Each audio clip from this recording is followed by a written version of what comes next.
Hey, my name is Brian Fisher from Lewitt, and today we're going to be talking about the Connect 6, a feature-packed audio interface that is ideal for all types of music production and content creation. In this video, we'll be looking at 5 reasons why the Connect 6 is an awesome option for home recording.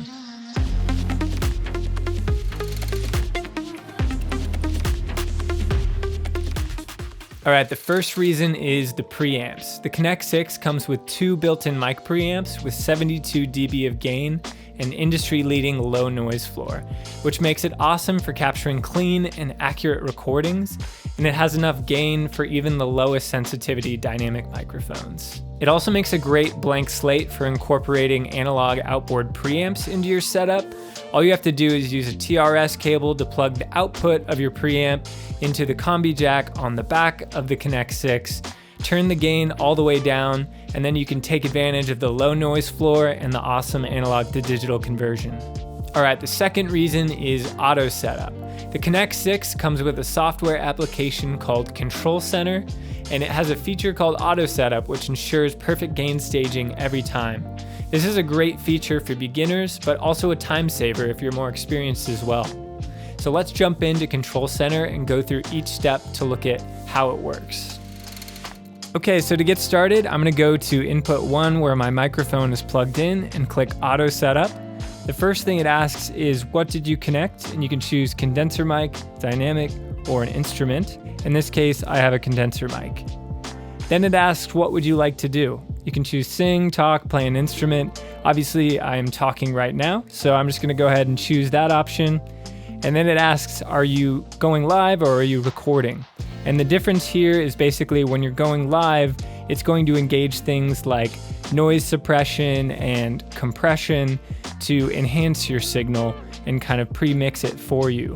Whereas recording is going to opt for less processing, setting your gain, and maybe doing a high-pass filter. So I'm going to click recording, and then now we'll do a quick sound check. Testing. 1, 2, 3.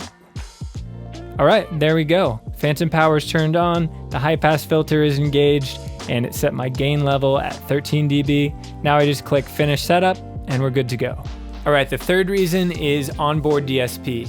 The Connect 6 includes some great onboard effects like EQ, compression, and noise reduction with an expander, so you can optimize your signal before you record it into your DAW. You can set up these effects easily and quickly using Auto Setup, or you can control them manually through Control Center, the software application that comes with Connect 6. However, all these effects run natively on Connect 6, so you can actually use them even if you're not plugged into a laptop. Say if you're plugged in just to a mobile phone for a live stream or something like that. So let's jump into Control Center to look at these effects in a little bit more detail. Alright, so as you saw earlier, Auto Setup makes it really easy by setting up a custom plugin chain for you. But if you want to dig in a little bit deeper and tweak some things, you can jump into each of these plugins and tweak things to your liking. So let's look at each one and why they're useful for making music. Okay, so the first plugin I want to look at is the expander. So an expander is basically the opposite of a compressor. You use a compressor to attenuate peaks in your audio when they exceed a threshold, and this does just the opposite. When things fall below the threshold, it turns them down even more. And so you have familiar controls like a ratio, attack, and release, but they all kind of work inverse so that any signal below this white line here is going to get turned down even further. So this is great if you have like ambient noise like hum or hiss or a fan in the background. As long as it's sitting below this threshold and the signal you want to record is above it, that should basically further the distance between those decibel-wise so that you can get a cleaner signal with less noise. But typically for recording, I don't like to use expanders because it's really easy to lose detail at the ends of your words or the end of your phrase that you're playing on an instrument. So I typically leave that for the mixing stage if I need to do this kind of noise reduction. All right, the next plugin I want to look at is the compressor. So compressors are really handy when recording really dynamic instruments. When I'm recording vocals, I pretty much always use some compression on the way in. This helps just tame some of the peaks so they don't sound too loud in my headphones, and also just gives me a good balanced track for mixing later. Typically I'm going to do more compression in the mix, but this is kind of a helpful starting point just to get things under control. So you have a threshold, so anything that exceeds the threshold gets turned down. So this is how you control how much compression is happening. If I turn it down really far, now you can see I'm getting a ton of gain reduction, close to 20 dB. I turn it back up here. You also have a ratio with a wide range from very gentle ratios all the way to limiting, brick wall limiting. And then you have an attack and a release and makeup gain. So typically if I'm setting a compressor for recording vocals, I'll aim for a lower ratio of 2:1 or 3:1, an attack time of around 10 milliseconds, so we're at 11, so that looks good, and then a release of somewhere between 50 milliseconds to 80 milliseconds, and aim for maybe 2 to 3 dB max of gain reduction. So I'm gonna adjust the threshold here so that I'm getting about that much. You can see this orange line indicates the gain reduction. I'm gonna raise that up a little more. And yeah, now you can just see like occasionally it'll just take down a peak here and there, but it's not flattening my signal. And then the makeup gain, I'm gonna leave that at 2 dB. And now we'd be good to start tracking vocals. Okay, the next plugin I wanna talk about is the equalizer.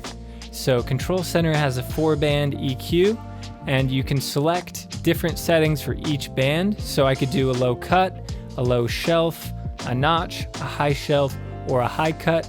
Oftentimes when I'm using EQ in a recording context, I'm typically doing a low cut. So I'm gonna choose that here and set this maybe around 80 Hertz. And I use that just to get rid of rumble and kind of a low frequency information that's not a part of my voice.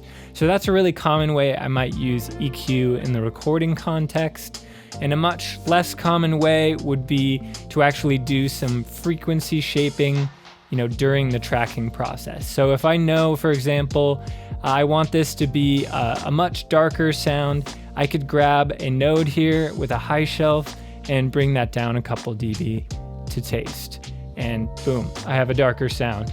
Although I typically like to leave these decisions for the mixing context, this can be helpful when you know exactly what you want up front, and it can actually save you work later. All right, the fourth reason is super low latency monitoring. Having great monitoring is crucial for getting the best performance, no matter if you're playing guitar or singing. And with the Connect 6, it makes it really easy because you have near zero latency even when you're using onboard effects. So you can feel free to track with things like EQ and compression and not worry about that creating a delay in your headphone monitor. All right, the fifth and final reason is headphone mixes. The Connect 6 has two different headphone outputs, one that's 1/4 inch and one that's 1/8 inch, which makes it really convenient no matter what size headphone connector you have. And you can also control each output individually in terms of level, and you can even create different headphone mixes for each output.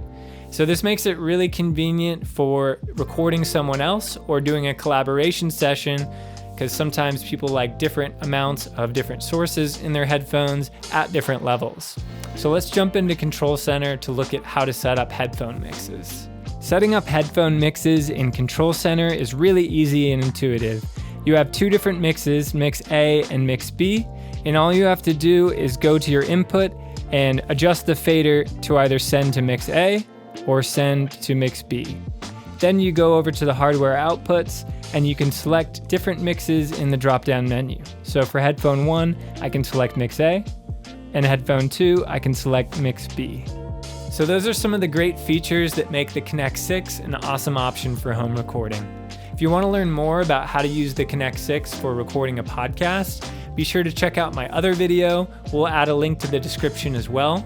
And we want to know, what's your favorite feature on the Connect 6? So let us know down in the comments, and be sure to like this video and subscribe to the channel to stay tuned for more helpful content like this. Make yourself heard.